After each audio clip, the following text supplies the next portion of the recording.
Aplauso de bienvenida, ¿cierto?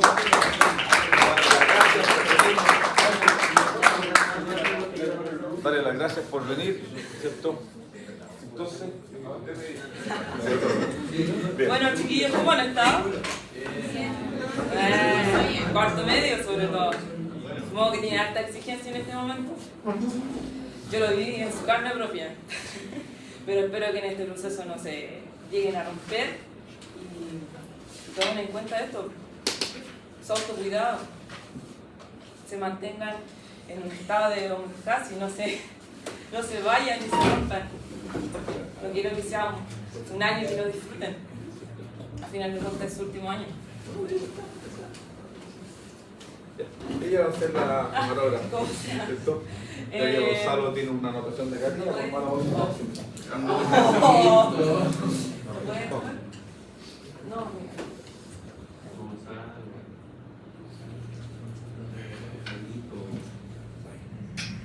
No sé si alguien me puede decir algo de las emociones.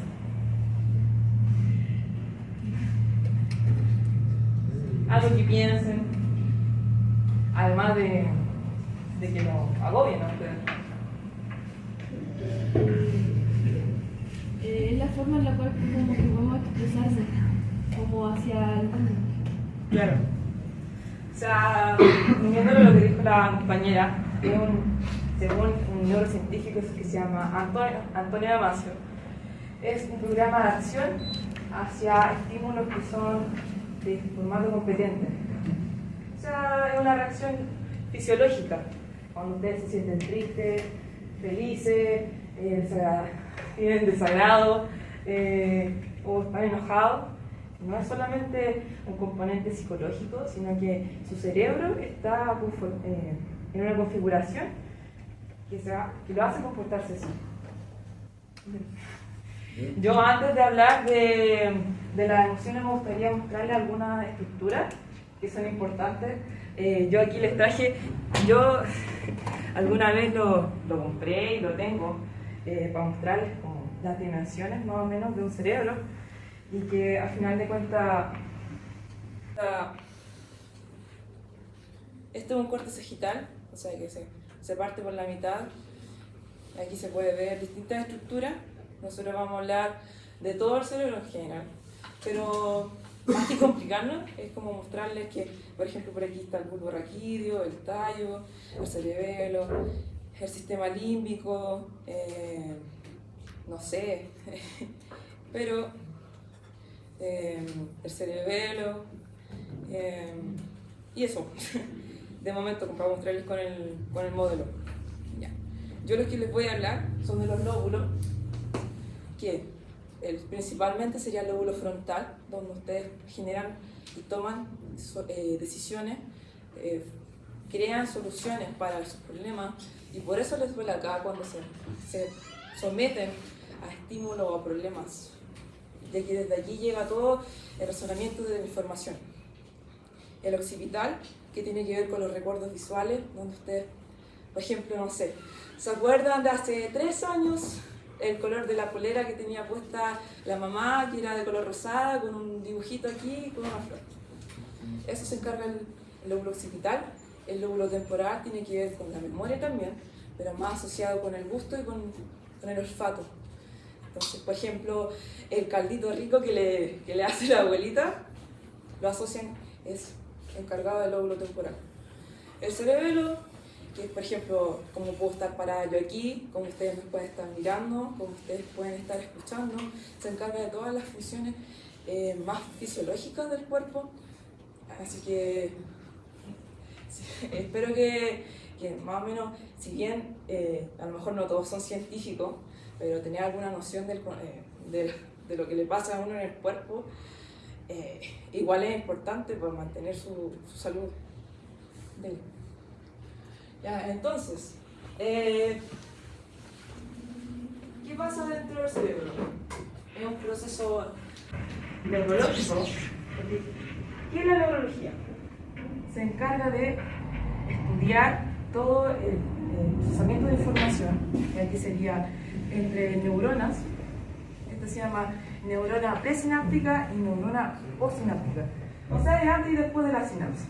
aquí pasa la sinapsis. ¿La sinapsis qué es? Suena como una palabra, wow, pero es solamente la entrega de mensajes entre neuronas. Por si quieren conocer un poco más allá, estas estructuras se llaman dendritas, este se llama soma, esto es un axón. Aquí, si bien no está dibujado, pero estos son, aquí existen las vainas de mielina que se conforman de lípido o de grasa. Y eso, en general esta es una célula especializada, entonces contiene todo lo de una célula especializada: aparato Golgi, núcleo, nucleolo, toda esa estructura intracelularia. O sea, por si lo conocen, yo creo que sí, si están preparándose para la PAES, el transporte, este tipo de transporte de información es por mediante transporte activo, donde uno requiere activación o energía extra, ya que van en contra del gradiente, o sea, va de menor a mayor. O sea, por si les interesa, salen 2 y entran 3 sodios en forma de catión. Dele, por favor. Y existen 2 tipos de sinapsis, la química y la eléctrica. Nosotros nos vamos a centrar en la química, ya que es la principal dentro de las 100 billones de neuronas que existen en nuestro cerebro. Y más o menos hay como una proporción entre las células gliales también, que son las células que soportan el funcionamiento de las neuronas. O sea, esto es más que todo como son distintos procesos que lleva la sinapsis, pero no quiero andar mucho en esto, ya que no los quiero tampoco con tanta información. Pero en general se genera el químico o el neurotransmisor, el mensaje, se almacena en una vesícula para que no sea degradado por el medio extracelular. Finalmente se libera el neurotransmisor e interacciona con la otra neurona, que la otra neurona tiene que tener algún tipo de medio para que sea aceptado por el neurotransmisor. Por ejemplo, una enzima, una proteína integral, etc. Y finalmente, con la desactivación del neurotransmisor, que en este caso el mensaje no se puede seguir. Por ejemplo, si un mensaje alerta, alerta, alerta, no podemos mantenerlo hasta, no sé, 10 minutos. Sería un desgaste tremendo de todos los neurotransmisores, del aparato, de las proteínas, todos los factores que inciden a la célula. O sea, yo esta imagen se las quería mostrar para que no vieran como, los modelos, porque un modelo en realidad es solamente una representación. Esta es una neurona real. Mire. O sea, un poco más. Aquí yo puse una página, porque esta es muy buena página, porque muestra como la muestra, que uno se puede acercar, se puede alejar, y es una muestra de un corte de la parte de un cerebro de un ratón. Entonces, muy buena la página. Y esto solamente va a mostrar algunas tinciones que se hacen en el laboratorio para poder ver los diferentes tipos de neuronas. Por ejemplo, aquí está la multipolar, que tienen distintos axones, no solamente una principal, y así. Esta imagen la utilicé para que vieran que no es solamente, por ejemplo, aquí memoria, aquí función motora. No, sigue toda una vía sináptica, y ahí es donde componen todas las neuronas el mensaje.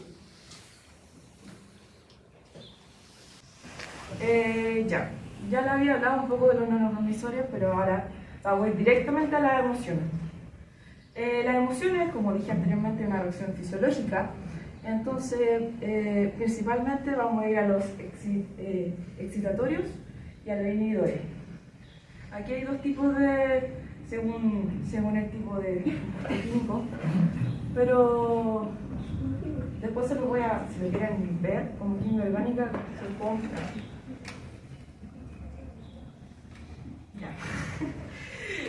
Aquí los voy a tomar un poco, pero es solamente para que los conozcan. Los conozcan. Último de estructura. Si alguna vez lo llegan a ver por ahí.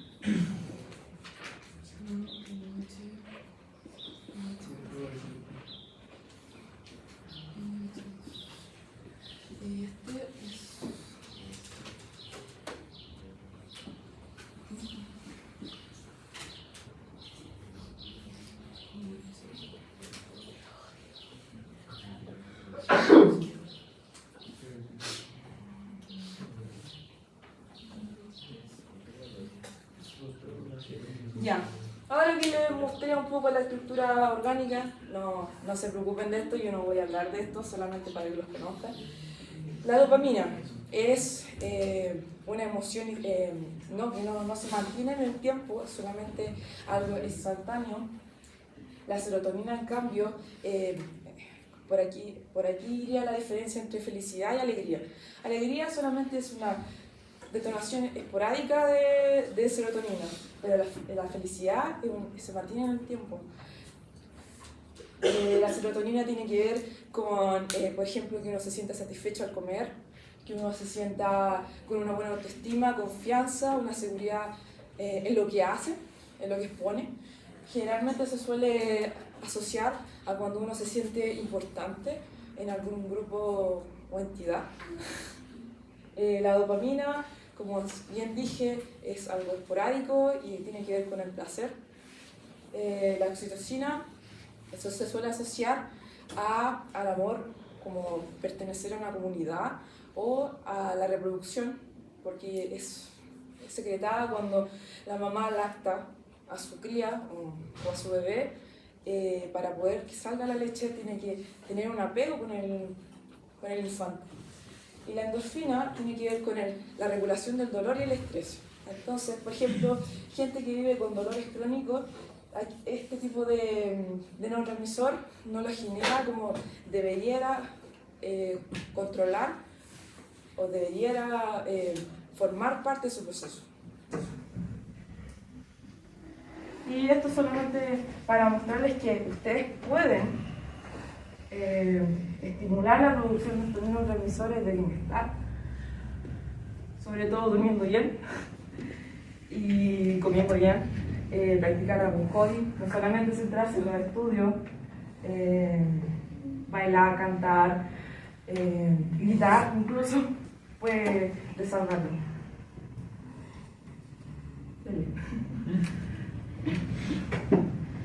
Esta es una comparación, ya que anteriormente les mencioné esto de las vías sinápticas, cómo el cerebro genera, este es con depresión y este es sin depresión, cómo el cerebro no sigue esta vía sináptica de serotonina, endorfina, que son las principales, y queda inactivado. La depresión es una condición fisiológica.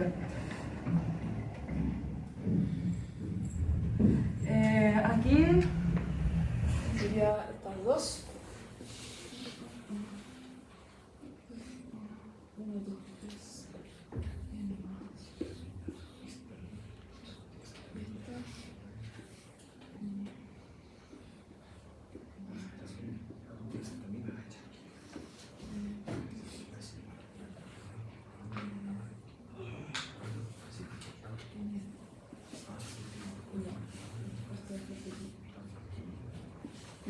La acetilcolina tiene que ver con la contracción muscular. Esta se produce sobre todo cuando ustedes van al gimnasio y tienen que forzar a hacer un movimiento con fuerza, se produce. La histamina tiene que ver principalmente sobre el sistema inmunitario, con la alergia. O sea, se produce cuando ustedes tienen alguna alergia tipo con los gatos, cualquier tipo de alergia se produce, además de controlar el ciclo circadiano. No sé si lo conocen por último de concepto, que es, activo de día, de noche desactivo. Disculpa, ahí viene me estoy relacionando con el antihistamínico, que es sí, eso es para... se toma para la alergia, ¿no? Sí, por eso se llama así. Ah, mira. ¿Y estos qué son? Disculpa, me perdí, estaba pensando en mi esposa, ¿verdad? Las emociones.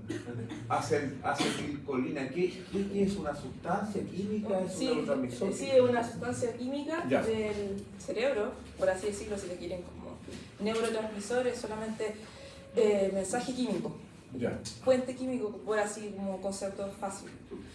Y se produce con el cerebro. Y por ejemplo, se puede asociar a este tipo de situaciones de ejercicio, de musculatura. Por eso lo puse, porque actualmente como que está muy, no sé si de moda, pero el ir al gimnasio, el ponerse musculoso y eso. El glutamato y el asparto, si bien son importantes, pero solamente mencionar que regulan la memoria y mantienen las funciones cerebrales. Eso. Ya, la famosa adrenalina.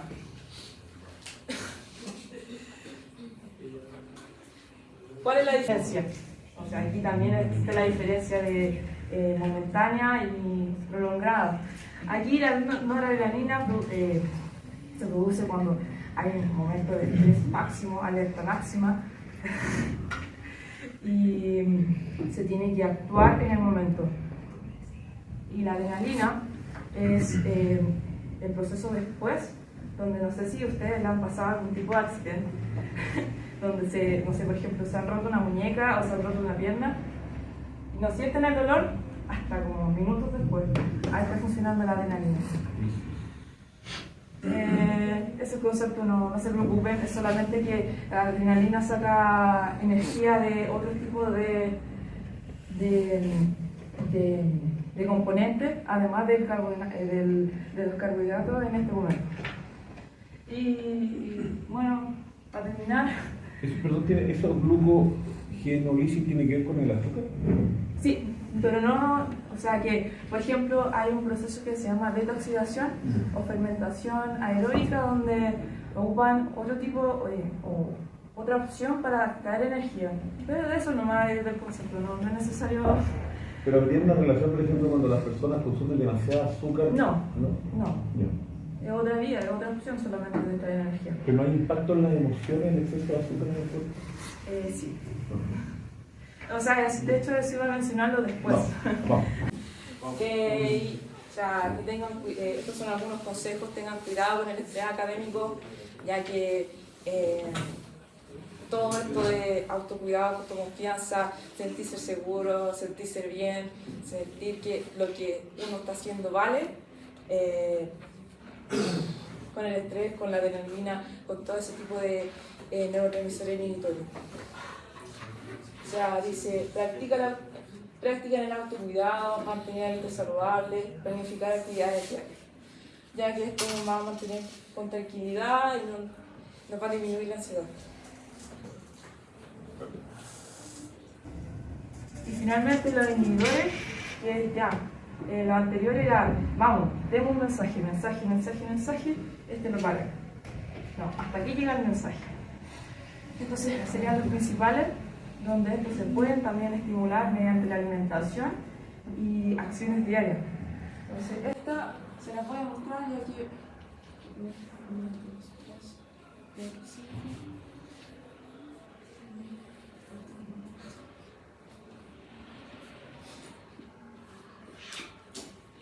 Esa es la estructura química de la GABA, o sea que disminuye la ansiedad y la glicina que funciona más o menos para lo mismo, solamente que genera los tejidos. Entonces, si uno consume pensando en su cerebro, también tendrá beneficios como la regeneración de tejido. Entonces, aquí lo que voy a mencionar. Lo que estaba mencionando. El azúcar claramente produce demasiados neurotransmisores inhibitorios. Y por ejemplo, alimentos como la coliflor, las carnes, los lácteos, la seta, funcionan para, esto sobre todo es para el tema de glicina y GABA, Y por ejemplo, la acetilcolina, si bien es exhibitorio, pero fortalece los músculos, tiene que ver con la B12. Y esta, si no es consumida con las proporciones que tiene que ser, puede producir anemia perniciosa, que es un tipo de anemia fatal. Así que si son veganos o alguna cosa así, cuídense. O sea, no coman, no necesariamente consuman carnes, pero traten de suplementarse, comer legumbre, porque no es idea que ustedes se debiliten por una causa. Y esto, como mostrarles esta tabla que me gustó y Las emociones. sí.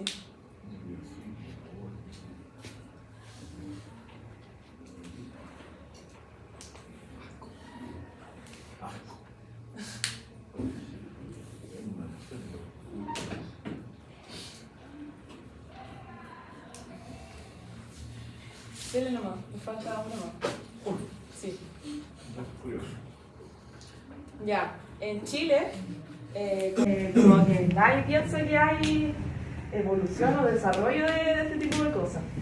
Por ejemplo, acá en Chile existe este animal que se llama una jiria, que es un calamar gigante, que dos investigadores británicos se ganaron el premio Nobel en 1963, Andrew Huxley y Alan Turing. ¿Y qué es lo que hace la jiria? La jiria, o sea, tiene un procesamiento de su cerebro parecido al nuestro, por lo cual, como es gigante, es macro, se podía hacer más evidente el impulso nervioso. Se descubrió el funcionamiento del impulso nervioso en 1963. Es la gracia de la jiria. Sí. en Chile. Y condiciones fisiológicas como el TEA están muy relacionadas con la microbiología del cuerpo, con alimentos. Entonces se suele tratar para mejorar estas condiciones con microorganismos, porque no se tiene muy clara esta relación, se sigue investigando, pero el intestino delgado, el estómago, los enterocitos en general, que son células de ese sistema, están muy relacionadas con el sistema nervioso. Yo había escuchado que en nuestro intestino, ¿verdad? Hay neuronas. Sí. Y que están relacionadas. O sea, cuando uno de repente cabecea mucho una cosa, dice, ay, el colon, como que Sí. hay una relación que, ¿verdad?, entre la inflamación y los pensamientos. Interesante eso, está descubierto. Pero no se tiene muy clara la causalidad de momento, como que es algo todavía nuevo. O sea, eso como que en el fondo, como Damasio, ¿no? Pensamos con todo el cuerpo, ¿no? Sí. Pensamos con todo el cuerpo. Sí. No solamente pensamos, sino que todo nuestro cuerpo es un organismo de pensamiento, que tiene reacciones de nuestro pensamiento. Sí. Interesante. Y eso. O sea, decirles que aunque tengan su cerebro así actualmente, corriendo, espero que salgan victoriosos. Dele. Espero que salgan victoriosos. Eso, muchas gracias por escucharme.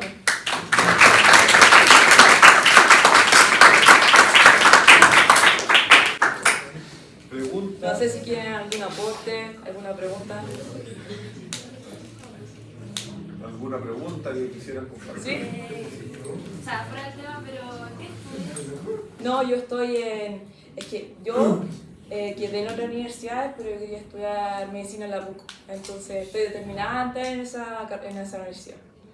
No me faltó tanto, pero gracias por preguntar. ¿Y cómo te ha ido en ese aspecto, Claudia? ¿Estás mejorado tu ensayo? ¿Estás No, mejorando? ¿Sí? sí. ¿Cómo te sientes ahora? O sea, este año, el año que ustedes están viviendo, principalmente hay que centrarse en el NEM, ya que el NEM no se puede después mejorar nada. Así que la prueba se puede dar muchas veces, pero este año sean rigurosos con lo académico. Yo eso es lo que les puedo decir. Yo eso porque yo me siento tranquila. Cuarto medio, tengo un promedio muy bueno, estoy tranquila y lo de Lo de la prueba me va a ir bien porque he estudiado, me he esforzado. Eso. ¿Alguna pregunta, duda? Interesante. Yo creo que un poco nos interesó compartir que Claudia siempre hiciera su presentación, que recuerdo que nos la había hecho, ¿verdad? En una ocasión, porque insistir en esta idea, chiquillas, chiquillos, que yo digo, no sé, pues está muy equivocado lo que voy a decir, pero soy convencido que en nuestro cerebro están las claves de toda nuestra vida. O sea, es una especie de almacén donde están las posibilidades de nuestra felicidad, de nuestras frustraciones, de nuestro dolor, etcétera, etcétera. O sea, nosotros, durante millones de años, la vida evolucionó para que una masa de neuronas tomara conciencia de sí misma, ¿verdad?, a la materia. Yo creo que esa es la evolución. La evolución es que la materia tomó conciencia de sí misma.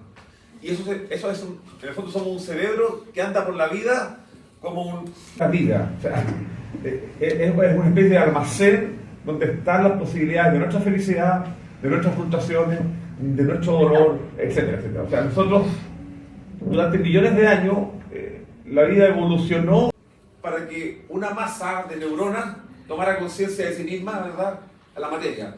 Yo creo que esa es la evolución. La evolución es que la materia tomó conciencia de sí misma. Y eso es en el fondo somos un cerebro que anda por la vida como un software que tiene un hardware que es su cuerpo y en el que se recibe y da por ahí. Entonces, y un aspecto muy importante que yo creo que es la preocupación fundamental es nuestras emociones, cómo estamos trabajando nuestras emociones, y esto lo voy a asociar con lo que estamos viendo un poco con Fromm. O sea, cómo el medio social, cultural, lo que incorporamos a nuestro cuerpo, nuestra alimentación, las costumbres, los hábitos, van condicionando nuestras reacciones también emocionales en la vida. Cómo nos sentimos, cómo estamos, los ánimos, ¿verdad? Entonces hay una relación, una imbricación, como diría Maturana, ¿cierto?, entre nuestras reacciones emocionales y lo que también llega a nuestra vida, con lo que nos alimentamos emocionalmente, con lo que vemos, con las horas de sueño, con lo que comemos. Entonces yo creo que ahí hay una conciencia que hay que hacer, ¿no? Cómo estamos haciendo ese proceso. Los ambientes tóxicos que visitamos, los amigos, entre comillas, que tenemos, todos son factores que van de alguna manera, ¿cierto?, repercutiendo en nuestras respuestas emocionales. Y yo creo que de alguna manera nosotros, al ser conscientes de eso, podemos sacar partido a nuestro trabajo con las emociones, ¿verdad? En nuestra libertad, también, yo insisto en eso, siempre voy a abrazar la idea de Santo Tomás que dice: la libertad nos ha sido dada para buscar el bien. O sea, la libertad no nos fue dada para destruirnos, fue para buscar un bien. Santo Tomás la idea más, un bien común, ¿cierto? Entonces, pero la libertad no viene sino desde la conciencia. No viene, ¿cierto?, de darnos cuenta. Una persona puede creer estar haciéndolo de oro y sin embargo está siendo, ¿verdad?, una persona tremendamente manipulada. Entonces también hay una conciencia crítica de decir, bueno, ¿cómo estoy viviendo mi vida? ¿Qué estoy haciendo? ¿Cómo estoy durmiendo? ¿Cierto? ¿Cómo estoy trabajando? ¿Cómo estoy con el tema de las pantallas? Yo creo que ahí tenemos un desafío enorme como sociedad, ¿no? El tema de las pantallas, el tema del sueño, del insomnio, de cómo llegan los estudiantes de la mañana y las dos, tres primeras horas duermen toda la clase, aún con los ojos abiertos. Están como que están aquí, pero no están aquí. Entonces, eso está teniendo una disminución enorme en las capacidades también de los estudiantes, de los jóvenes. Y eso es preocupante. Así es que eso, yo creo, y eso me interesaba que la clave, ¿cierto?, compartiera desde la biología, porque ciertas cosas se hablan desde la filosofía o se hablan desde la metafísica, como que son cuestiones etéreas. Hay que aterrizarlas en que nuestro cuerpo es una gran farmacia que produce, ¿cierto?, todo lo que necesitamos, pero también depende de cómo nosotros también podemos dirigir eso y cómo nos relacionamos con lo que dejamos entrar en nuestra vida. También nos alimentamos de emociones cuando vemos un tipo de cosas, vemos ciertas noticias, ¿verdad? Una persona que está de todo el noticiario, el 80% del noticiario son pura paranoia. ¿Cómo duerme esa persona después? Duerme con pura lo que generó, lo que secretó sus glándulas suprarrenales fueron pura adrenalina, que le hace pésimo, súper tóxico, ¿verdad? Entonces, el otro día, ayer estaba viendo unos gráficos que es una investigación, ¿verdad? Que más adelante la vamos a, alguna vez, el próximo año vamos a conversar, ¿cierto? No con ustedes, pero filosofía política. Pero estaba viendo los indicadores de alfabetización, de salud pública en América Latina entre los 50 y los 70. Y me llamó la atención de que en Chile ha disminuido, desde más o menos los años 70 hasta ahora, ha disminuido la mortalidad infantil, pero ha aumentado la mortalidad de adultos. O sea, las personas adultas entre 50 y 60 mueren más. Claro, tenemos más injerencia de cáncer, ¿verdad?, de infarto, de un estilo de vida que está, ¿cierto?, perjudicando nuestra salud. Hemos mejorado en una cosa, pero, y sin embargo, en los años 60 la gente llegaba a más años. Era curioso eso. La vida más sana, el campo, ¿verdad?, menos estrés, seguramente. Había seguramente menos infarto. El infarto tal vez no era la primera causa de muerte en nuestro país, sería nuestra primera causa de infarto y los accidentes cerebrovasculares. Yo lo que puedo aportar a lo que te habla es que más que prevención, evitar hacer cosas, construir salud. Construir salud, mira qué interesante ese concepto. Y del cual nosotros tenemos que ser conscientes para ser parte de la construcción de esa salud. Es nuestra gran responsabilidad, así como aprender matemáticas, ¿verdad?, lenguaje. No es una responsabilidad hacia los demás, es una responsabilidad hacia uno mismo. Yo le quiero agradecer a Claudia, ¿cierto?, por darse el tiempo. Ella viene de Derecho, ¿cierto? Tuvo que hacer un esfuerzo levantarse temprano y hizo un regalo que nos está haciendo. Así que bien, yo agradecerle de todo corazón y volver a darle un aplauso, démosle un aplauso.